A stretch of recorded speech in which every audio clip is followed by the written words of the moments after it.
So my research was on how estrogen and estrogenic chemicals can impact the immune system and why women had more autoimmune diseases.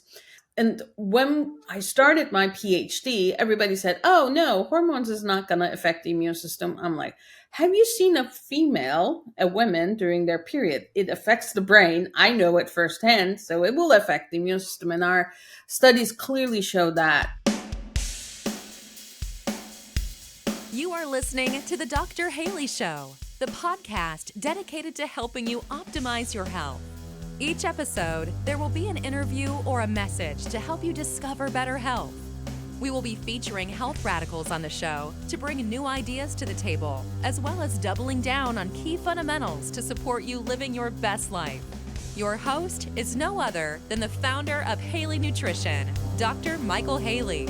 This is the Dr. Haley Show podcast. I'm Dr. Michael Haley, show host, and today we're going to be meeting with Dr. Ebru. Dr. Ebru is an immunologist, a molecular medicine scientist.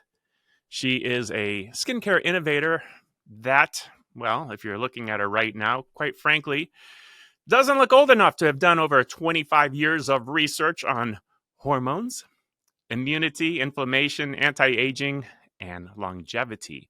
In 2020, Dr. Ebru founded Avecina, the first skincare brand focused on sensitive skin and signs of inflammaging. New word for me, inflammaging. I like it. Today, we're going to tap into Dr. Ebru's knowledge so we can learn how to better balance our health and hopefully slow signs of aging. Thank you for being on my show. I think this is interesting because our brands actually kind of compete in the same market space of health, wellness, anti-aging. It's a very big space, and I think we're going to find that we have some synergy in the things that we offer and how we help people. So, man, thank you for being here. This is great. Thank you for having me, Michael. It's amazing to be here. And yeah, I look young, and there goes the longevity. I'm 53 years old, by the way. So I gotta say it. You're doing great. You're doing Thank you. fantastic. That's awesome. Well, I want to know some of the secrets. I think we both come from a similar perspective that, yes, there's definitely things we can do topically, and real health comes from the inside out. That's why I think this is going to be such a good discussion. How did you get into this space? Well, let me start from the beginning. So, by background, I'm an immunologist and a molecular medicine expert. So, my research was on how estrogen and estrogenic chemicals can impact the immune system and why women had more autoimmune diseases. So, as I was researching that, it made me think that. And when I started my PhD, everybody said, "Oh no, hormones is not going to affect the immune system." I'm like, "Have you seen a woman during their period? It affects the brain. I know it firsthand, so it will affect the immune system." And our studies clearly show that, estrogen had this ability to induce inflammation, inflammatory cytokines, and whatnot. So from that, when I was also doing my PhD, you know how it is. It's very stressful. I started breaking out. It wasn't fun. And as I tried to fix it with skincare products, it got worse. And then I started reading into why is this happening? Because I know the inflammation, I know the acne, I know all that, but it's supposed to help me. Why is it not helping me? So that's how I started getting into the ingredients and the science of cosmetic chemistry. And that's how from immunology to skincare route started. And we founded Avecina. All right, great. We're going to talk about skincare, but I'm wondering who were some of your influencers along the way that helped you see the, gut connection and, looking to natural things, and who really influenced you? I'm going to say, and this is going to sound weird, it was my father. So, my father, he passed away 4 years ago. He was a transplant surgeon, and, and my mother is a pathologist. And we used to talk to him together on the projects, how estrogen impacts all that. And he would bring what he was seeing in his transplant patients. And then this is the time when I was doing my research. This is the time when the microbiome was being talked about, but there wasn't a lot of research on it. So there was one particular research when they transplanted the gut microbiome from mice to autoimmune mice. I think it was lupus, and they got better. So don't quote me on that. I have to find you that paper. So when I told him that, he said that kind of makes sense. So we started talking about all the systems. So the older generation of MDs were trained to look at the body as a whole, not organ by organ. So he started his training as a general surgeon, and then he moved into the transplantation. He was trained at NYU and then Jefferson and all that. So when Transplantation of what? kidney, he was a Okay. transplant kidney. He is the first guy who did the transplantation live to live in Turkey. So we went back there. I was born here. We went back there. He started it. I came back. So that's my story. But he always said you have to look at the system as a whole. You can't look organ by organ because all of them are interacting with each other. And my research showed that we're not a closed system. We're an open system. We're affected by everything. So natural, synthetic, microbiome, everything is connected. Everything responds. Otherwise, we would be dead by now if we didn't respond. What do you see as the biggest hindrance or the things that get in the way and mess up people's microbiome and hormones, and what throws people out of balance the most? Well, I would say the stress. Stress is our biggest enemy. Because when you're stressed, your brain doesn't know if you're fighting or running away. It just increases the cortisol, and it tries to put you into a survival mode. So with and we don't get a break these days. It's one stress after another, and we're always like on the run. Like this car, the engine is always on the run. Like your cortisol is always up. So what does that do? It clearly affects your microbiome, your gut microbiome, your skin microbiome. It affects everything because it is in survival mode. So that's one thing. With the stress, we go for easy foods, fast foods, and that also doesn't help because all the balance inside, the holistic balance, is disturbed. All right. You said a couple things that, well, people might be hearing for the first time. You said skin microbiome. Mm-hmm. And, we've studied the microbiome, and we know that the things that we eat affect the microorganisms inside us. What is Mm-hmm. the skin microbiome? So the skin microbiome, let me start like this. So everybody talks about skin barriers these days, right? The skin barrier makes it, when you use that word, it makes you think like it's a physical barrier, but it's not. Skin microbiome is just one of those barriers. Think like a community of good microorganisms, good bacteria that lives on your skin. And it's not only bacteria, you have good fungi, good viruses, good archaea. They all live on our skin. It kind of sounds scary, but we need them. So these microbes, or this population, performs a very critical function, including defending the skin from the pathogenic bacteria and regulating inflammation and talking to the immune system, the skin immune system, and maintaining the skin homeostasis. So think this group as a wall in front, like at the top of your skin, let's say.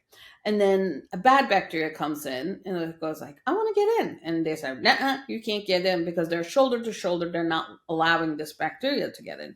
So this healthy skin microbiome supports the skin immune system and contributes also to the skin's repair ability from daily damage. So it's talking to the skin immune system saying, oh, I have something going on here. Can you come? So because sometimes this wall has a crack or a hole and the bad bacteria gets in. And that's when your skin microbiome calls to your skin immune system saying, I have a problem. You better come here and defend me. That's interesting the way you put that. Um, I've always thought of the skin as kind of continuous with the digestive system. Where this our bodies are almost like this squish bag that the ones that used to roll on your finger, that it's a bag with a hole in it, and the outside is kind of continuous with the inside, and you can roll it, and then what's on the inside can become the outside. That Hmm. doesn't work with us because we have this bone structure. But if you think of it that way, you realize that, wait a second, my gut ingests and excretes, and so does our skin do those things. And doctors will even give medications through the skin, patches for hormones and pain relief. They couldn't do that if your skin didn't absorb. Hmm. So when we start thinking of it in terms of that way, all of a sudden the microbiome becomes a lot more important to us. When it comes to what's on the inside, we're destroying our microbiomes with chemicals in the food, with antibiotics, and all kinds of things. What are people doing to their skin that's messing the microbiome up? Oh God.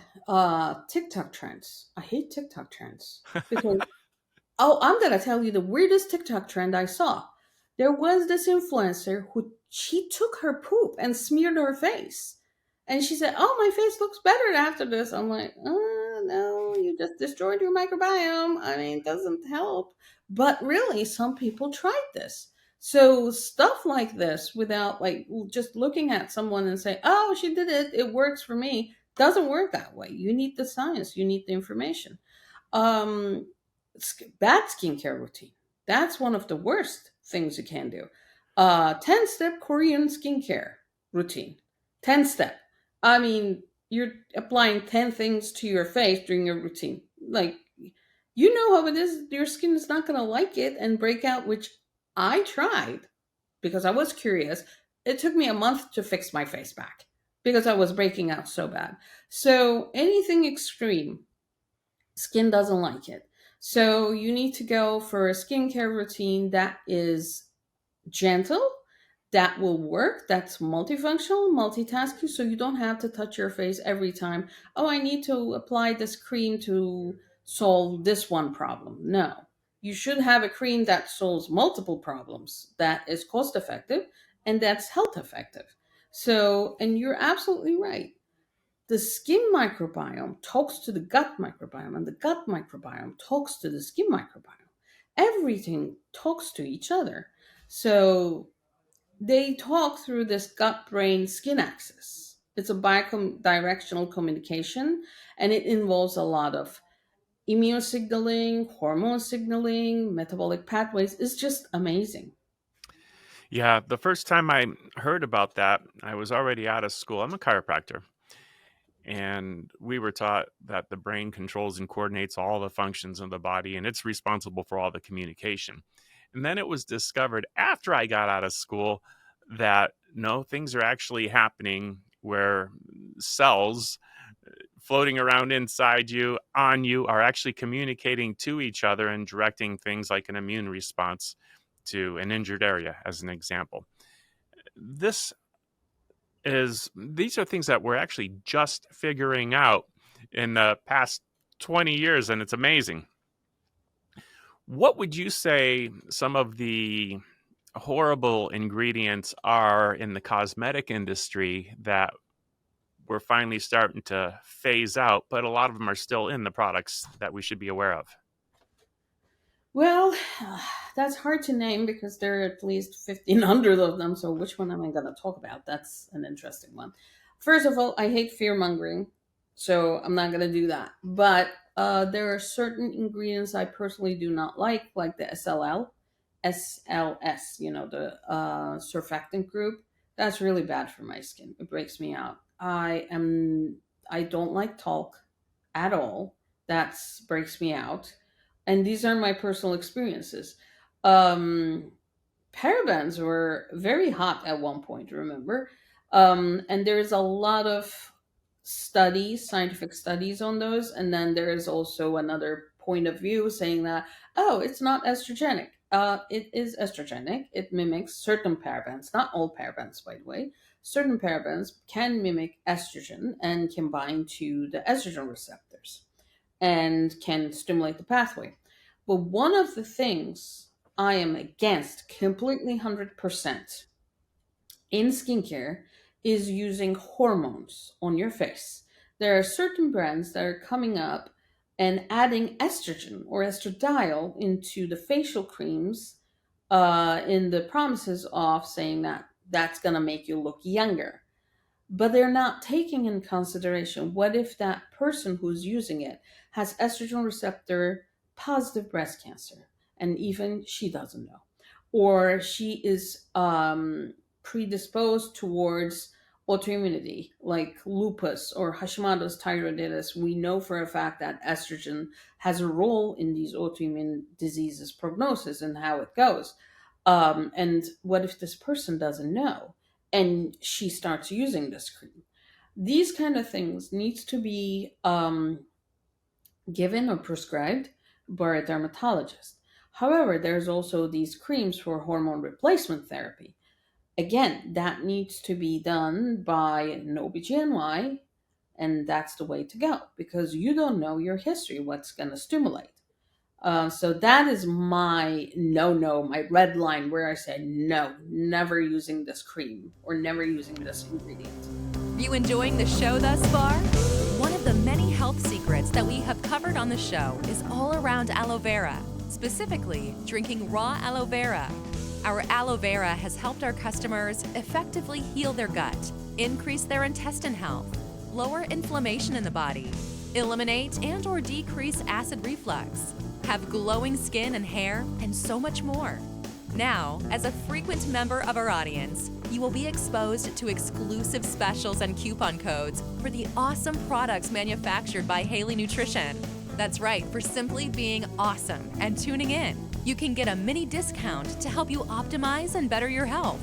To see how we can help and support you on your health journey, tune into the episodes and listen for coupon codes that you can use at www.haleynutrition.com before you make your orders of raw aloe vera.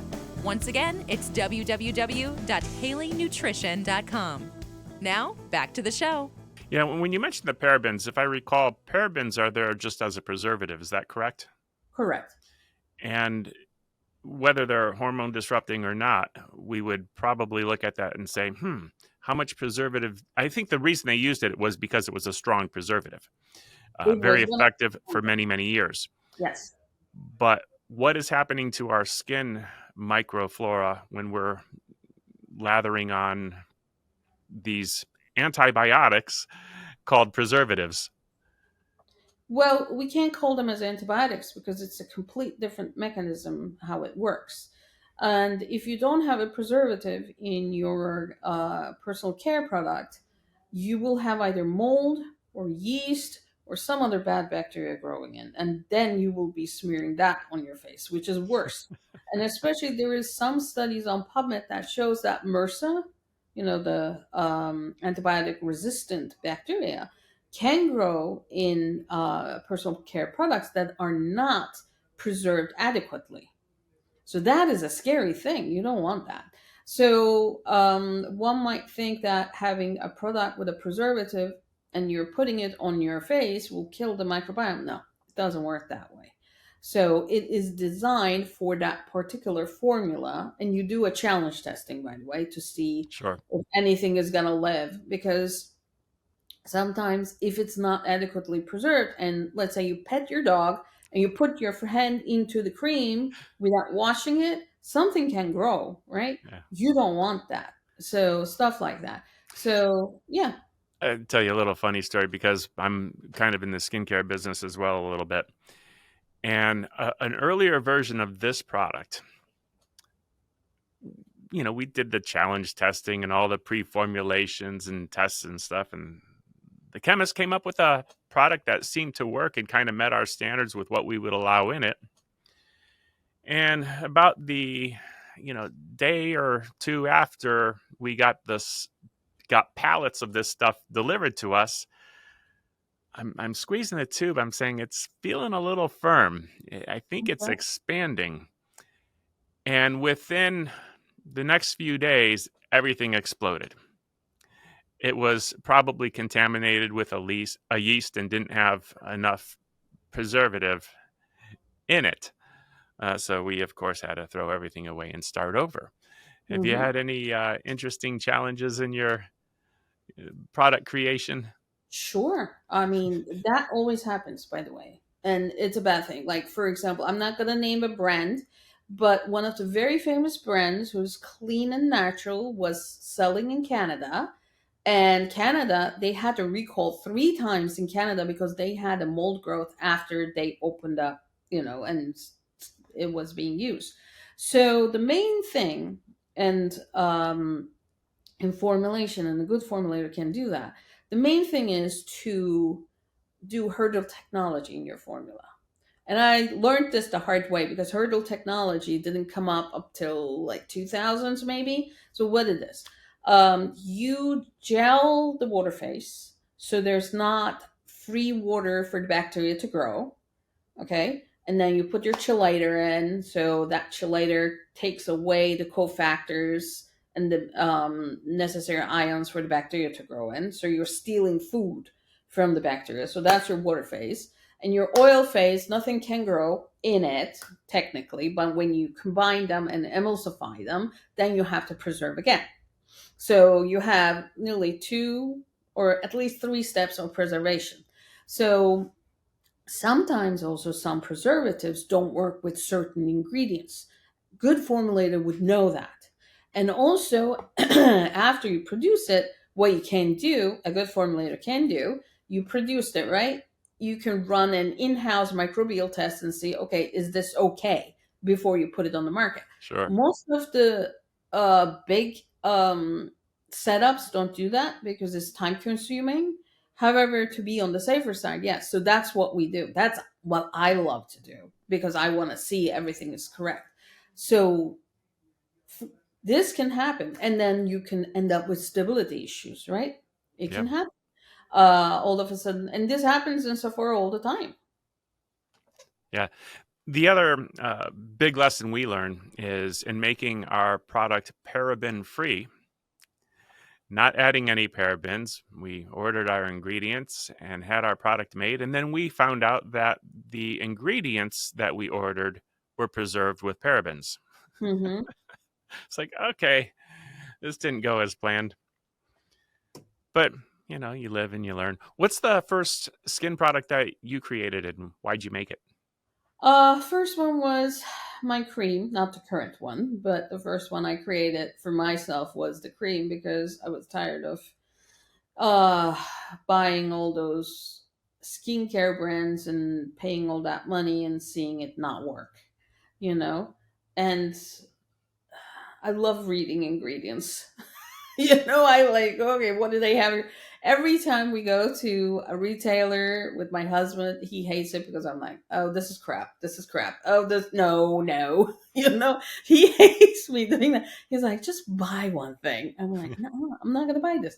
Because once you learn what each ingredient does, and when you learn how to read the ingredient listing, and when you formulate, So the cream was one of my first, and it was grandmother of the current cream we have, the Ageless Perfection cream, which completely works. So yeah, but formulation is a hard thing. Well, so your first product, you called a cream. Was it just for main purpose being moisturizing? Oh, a lot of stuff because I made it for myself because I was going through acne phase, not a fun phase. I don't wish it on my enemy. So I was adding lots of niacinamide, oats extracts, that kind of stuff to calm it down. That was my main thing, to calm it down as much as possible. Now, the current version of that product, what's it called? Age's Perfection Cream, and it's a very, very upgraded version. This is like 10 years ago, by the way. I made it for myself. And that was the thing that starts like, okay, this is doable. I mean, a better product can be done. And when you bring the science into it and Mhm. the understanding of it, things change. So the current cream is Ageless Perfection Cream. It's a multitasking, multifunctioning moisturizer, and it has peptides. It has calming ingredients, anti-inflammatory ingredients we like, and the main point that it was made for to combat the signs of inflammation and help sensitive skin. Because, as you said, and as your products also talk to the sensitive skin, because anybody can become sensitive at the end of the day. So I love that you're doing what you're doing, because we need more brands like us in the market that doesn't focus on the money but focus on the science and the good Yeah. of the Yeah. people. Yeah. Tell me about the calming effects. How does that tie in with the inflammation and inflammaging? Okay. So I want to make a little side note here. Unfortunately, these days, the beauty market is pushing inflammation as something bad. Inflammation is not bad. We need to classify it. So, an acute inflammation helps you to defend you against a cut, a bacteria, a virus, and then induces healing after it gets rid of the bacteria or the culprit. However, the chronic inflammation is the bad one.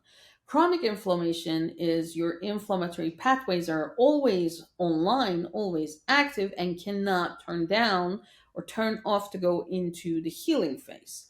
So, what does that do? Chronic inflammation. It can lead to autoimmune diseases, it can lead to even Alzheimer or cardiovascular problems. And then between these two, there's something called inflammaging. So, it was first defined by Franceschi et al. In around 2000s with the first paper that put it out. Inflammaging is a combination of two words, inflammation plus aging. What he found and his group found was the inflammaging is always there. It's like a chronic microinflammation. So it's not acute, it's not chronic, but it's in between. So stress, lifestyle factors can induce this. What does it do? As it says, aging, premature aging. So think like you left your car on and it's always on gear 1 and it's always working, you know. So Yeah. that's how inflammation is, it's always working. So what happens? You wear down the car. Eventually, you're putting your immune system in a stressful condition. So that, what does that do? That's mirroring on the skin, is dullness, fatigue, premature aging, all kinds of problems. Your skin microbiome becomes unbalanced. It affects from top to bottom, inside out.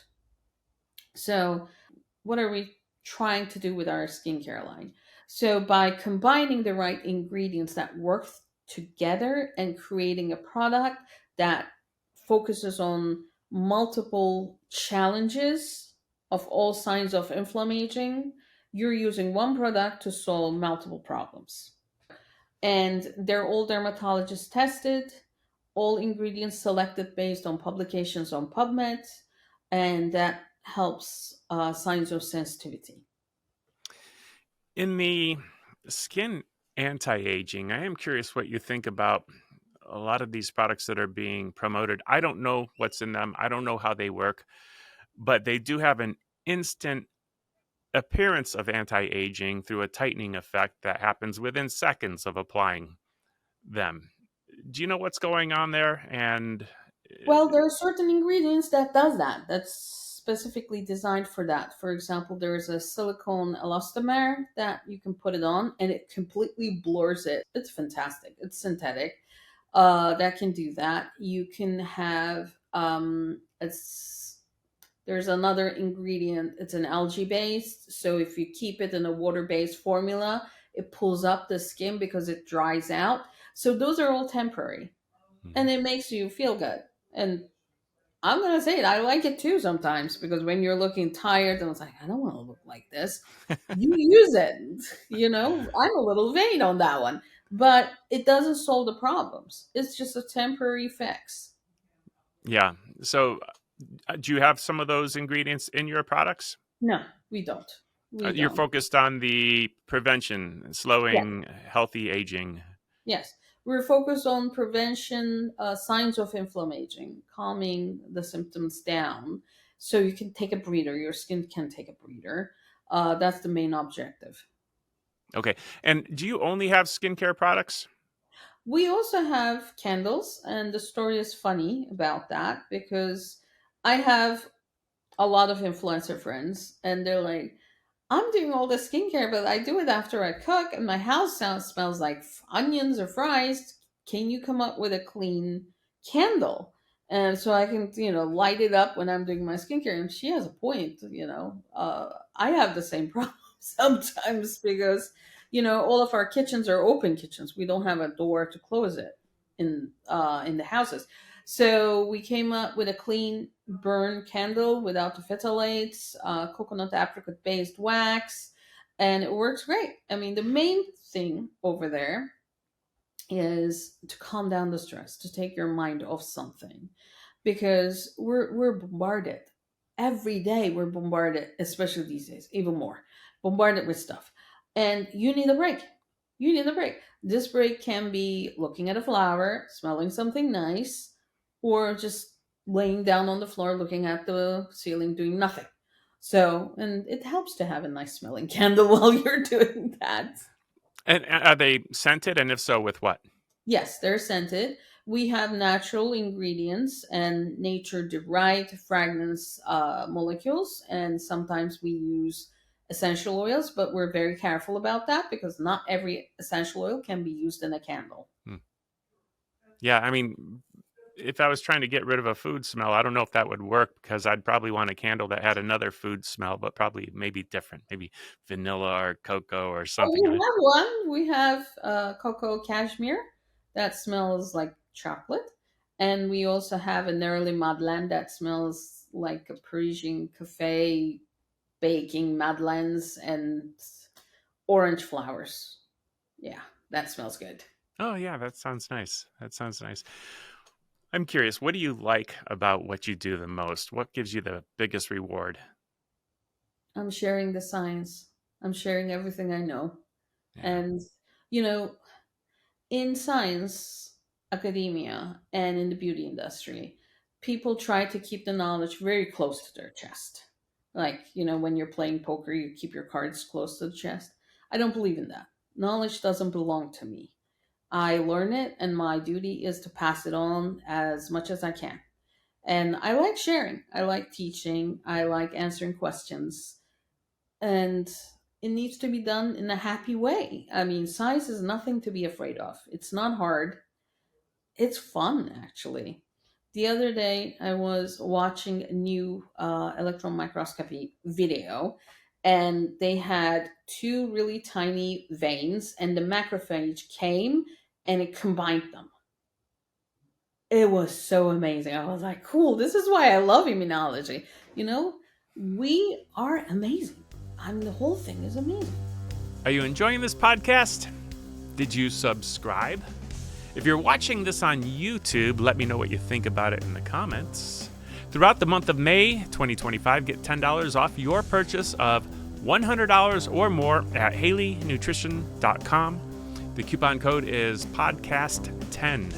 That's PODCAST10.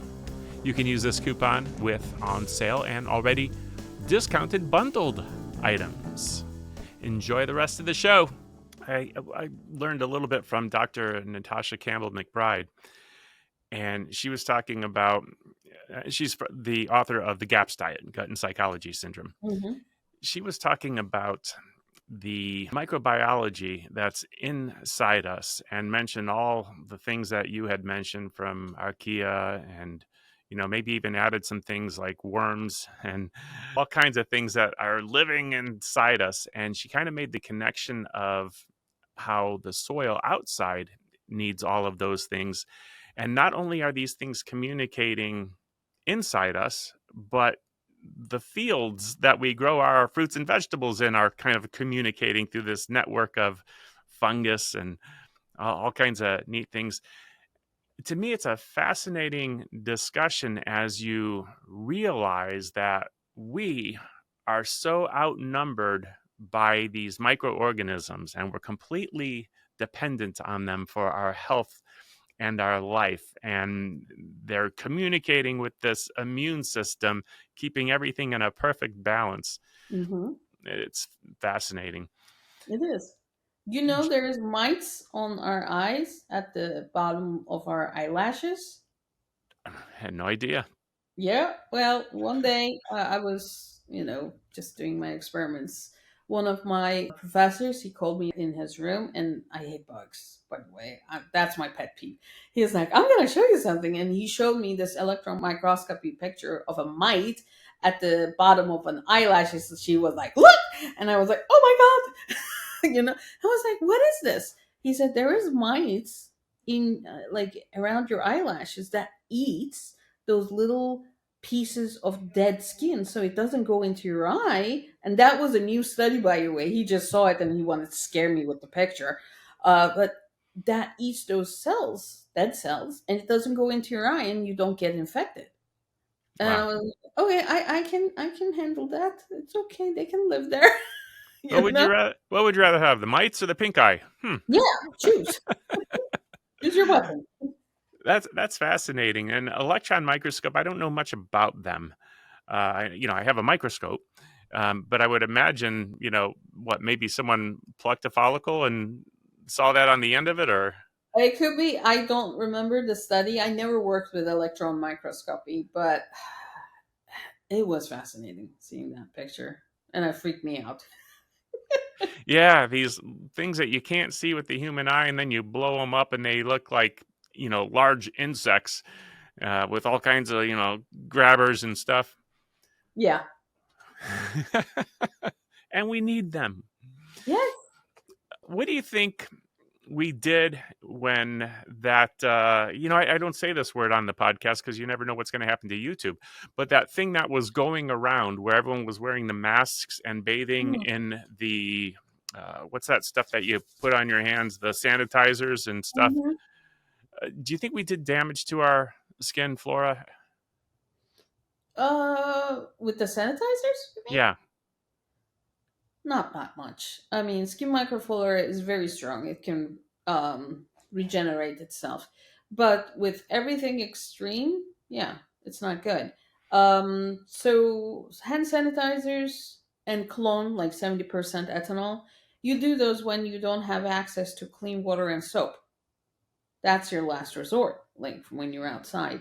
So that's what I like. I mean, if I'm working in a lab, I prefer the soap and the clean water instead of ethanol. Okay. Any tips for cleansing? Are people over cleansing? Oh yeah, please don't over cleanse. So choose your cleanser very carefully. Check the pH. Check the ingredients. Try to choose ingredients that are very gentle. It like if it's bubbling too much, it doesn't mean that it's cleaning up too much. It means there's a lot of surfactants in there. So, for example, when you're using baby shampoo, now I know because I have a 4 year old, I'm learning the baby shampoo part. It doesn't foam as much as an adult shampoo, but it still cleans because it's made with gentler surfactants.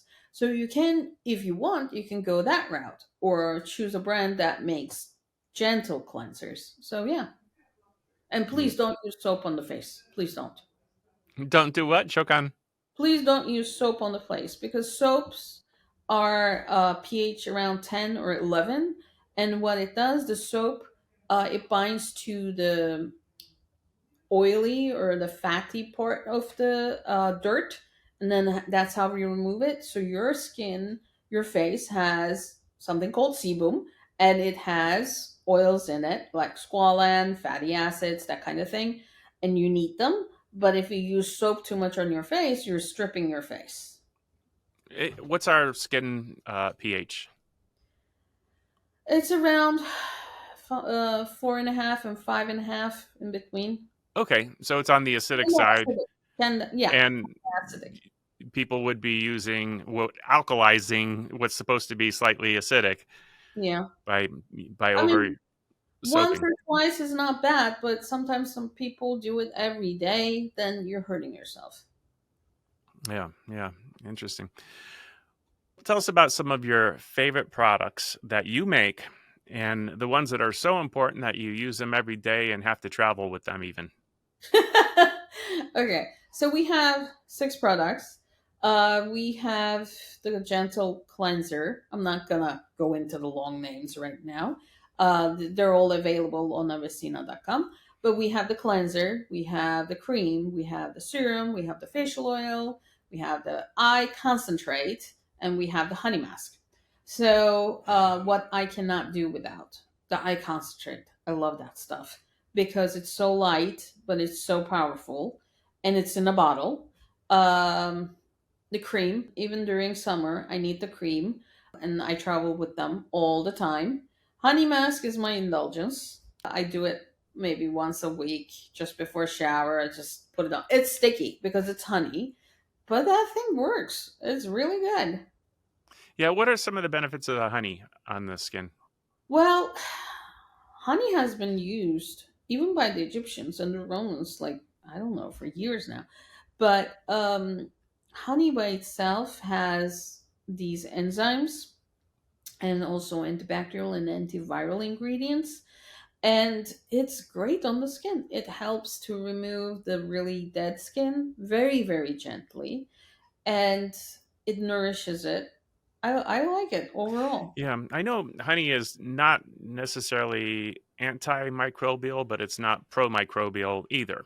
It's not Yes. like feeding sugar where they're gonna, grow like gangbusters. And my understanding is you can keep honey forever because it's somewhat self-preserving, lasts a long time. And Hmm. then, is propolis a natural ingredient in honey, or maybe that's something that's separate from bee venom or something like that, It's used as an separate. anti-inflammatory? Yeah, propolis is separate. It's produced by the bees. I don't quote me on that. I'm not an expert on that one. But yeah, it's separate from the honey as I far think as it's I know. related, but yeah, I think they maybe put that in some with the honey products. But Hmm. interesting. Do you have any favorite testimonials that people that use your products and just fell in love because of what it did for them? Oh man. One of them is from Saudi Arabia. That was interesting. And she found me on Instagram. She found me on my personal Instagram, by the way. She was like, I have to tell you this. I was like, what's going on? I purchased your product when I was in the United States and I was using it myself. And my son had some kind of a rash on his face. And then it was too dry. So she applied it. It was gone. And I was like, I can't write this anywhere. You know that, right? Because it's considered, a physical change. And she's like, I just wanted to tell you this. I was like, okay, are you happy? And she's like, I'm very happy. I was like, yeah. And one testimonial from my dad, actually, when I started first doing this, because he was a cancer patient and he had to use certain creams because his skin would get really, really dry, after the treatment. And I got him Eucerin, and I went back home, and he put it on, and he turned red. And he's yelling at me. He's like, "You bought me the wrong stuff." And I'm looking at the ingredients, it's the exact same thing. And I was like, "Dad, like, look, ingredients are the same, but the lot number is different, of course." So that means that one of the ingredients could be different or could be purchased from somewhere else. You don't know. But red, okay? And he's a transplant surgeon. They're the worst patients, okay?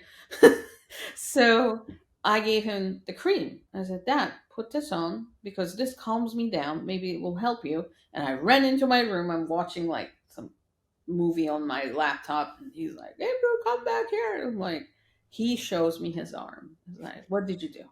I'm like, what did I do? And he's like, it's better. It's better. It's gone. I'm like, he said, you're onto something, kid. Keep on going. Share the science, share the knowledge.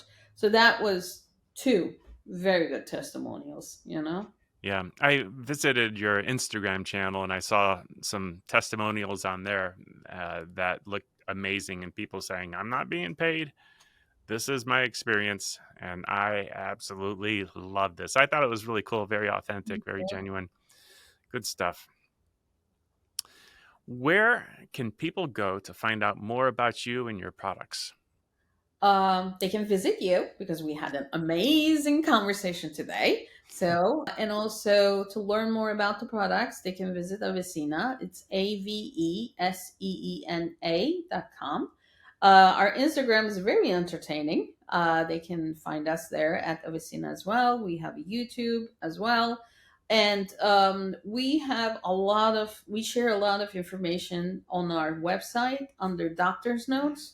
So if they visit there, they can read more about the inflammaging, and they can also see the scientific publications that we refer to where we got the knowledge from. And they could click on those and read those as well. Oh, good stuff. And I didn't know you had a YouTube channel. I looked for it. I didn't find it.